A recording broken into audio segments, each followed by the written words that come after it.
Do you have any advice of how to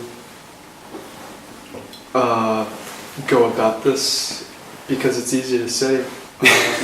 Like all things, right? So to actually do it is how you do it. So when we teach meditation instruction, it's a very simple instruction. We give you some tool, like he told you about focusing on the breath, right? So we have this breathing technique we do.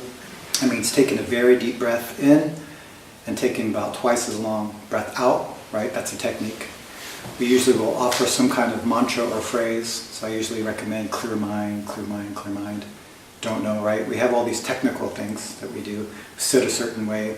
He said, like, keep your eyes halfway open. That's all a technique to help us actually do it. So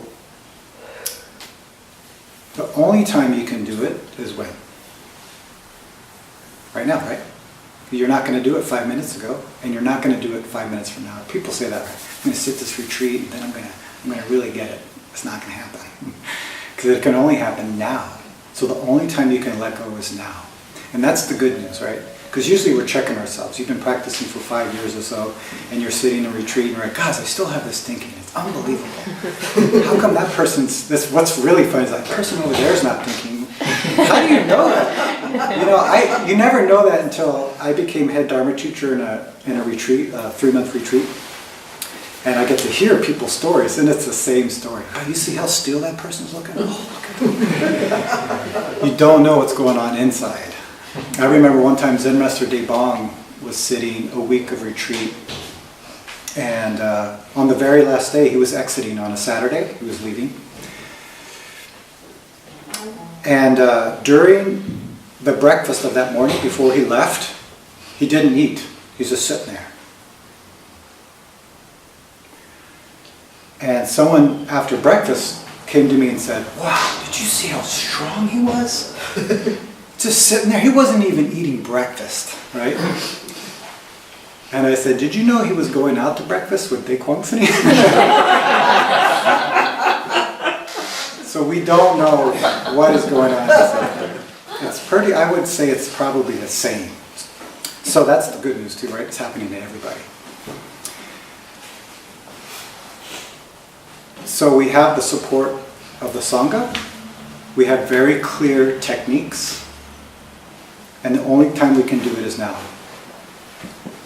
So anytime we think, oh, I can't do this, it's like we just let that go as well. I know sometimes we say, if you say you can't, you can't. If you say you can, you can. I don't even like saying I can, because I can has a problem, I think, as well. I set a 90-day solo retreat, and on that retreat, my teacher wrote the schedule because I would have never designed it myself like the way he did. He had me doing 1,000 bows a day. They were broken up into 200 bows, 5 sets, and that includes midnight for 90 days. So I didn't like that schedule at all. And I didn't think it was possible because, I have some knee injuries from when I was a kid. 108's no problem. I've done 200, 300 at that time. Wow. So I'm into day number 3, and I'm bowing, and everything's hurting. Knees are hurting, back is hurting, my head is hurting, everything. And then I have this voice, and it's going to sound familiar. I can't do this. No way. You get this kind of calculator mind. You start thinking about things like day number 3. 87 days left. But that's not the worst of it. 87 times 1,000 is 87,000 more bows. No way I was going to be able to do this. Not possible, right? So then notice that I can't. Then, of course you could do this. You've sat so many long retreats. You've had a lot of experience. I can do this. Right? But what's the opposite of I can? I can't. So then it's I can't. I can't, right? So eventually that's what makes you tired and stressed. If you ever get tired and stressed during sitting, that's that. It's that and trying to get rid of something or hold on to something. That's why we get tired. So at one point, I don't know when it happened, but during the bowing, all of it disappeared. I was like, I don't know. To be honest, if I'm going to be very honest about this, no idea if I'll finish this retreat or not, but I can do this one. So I went down, got up. Okay, this one. Went down, got up. And that's how I finished the retreat. That's how we practice. Any other questions? You didn't answer my question. Oh, I didn't answer. Sorry. What was your question? I wasn't talking about practice. I was talking about extreme states like anger, desire, or extreme confusion. I did answer that question. So anything that appears, we don't push it away and we don't hold on to it. That's what makes your center strong. That's what will give you wisdom. It's very difficult to sit with strong feelings or thoughts, right? That's why we practice, again, I mentioned with a Sangha to help us do that. It's very difficult to do by yourself. That's why it's important to have someone you can talk to. That's why we have teachers in retreat, right? Someone you can share that experience, because guaranteed, they also went through that. So again, I always talk about, lately I've been, for the last 6 months anyways, been talking about the backseat drivers. And Master Sung Sung talked about it, but I added to it just to make it more clear, at least in my life. Usually this backseat driver, which is this chatter in the head, right? Everyone has that, is always talking, right? And usually we're following it. We're controlled by it. Turn right, yes. Turn left, yes. Yes. Like zombies. It's amazing.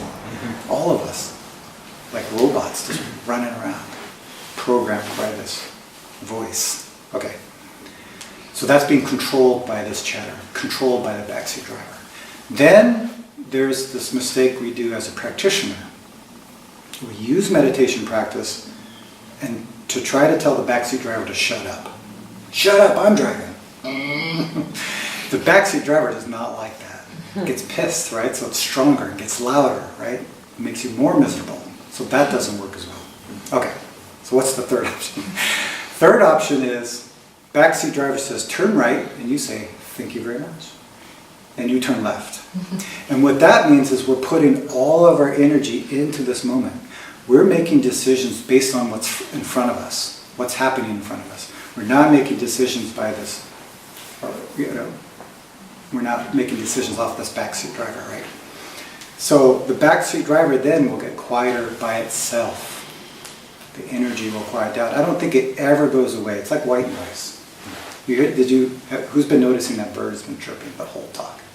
It's this bird back here. Keep going. It's like that, right? Nobody probably noticed, but it's happening. So that's how we approach the practice. That means we just let it be. Because what's interesting, if you let it be, it will pass. Right? If you try to push it away, you're still grasping. If you try to hold that wonderful thing, you're still grasping. And it's just a natural result. That's why I loved about Buddhism. Buddha never said there was a right way and a wrong way. He just says if you hold, it has a natural result. Suffer. If you let go, it has a natural result. He never said you should pick one, actually, too. That's what I love about it. He said, you find out.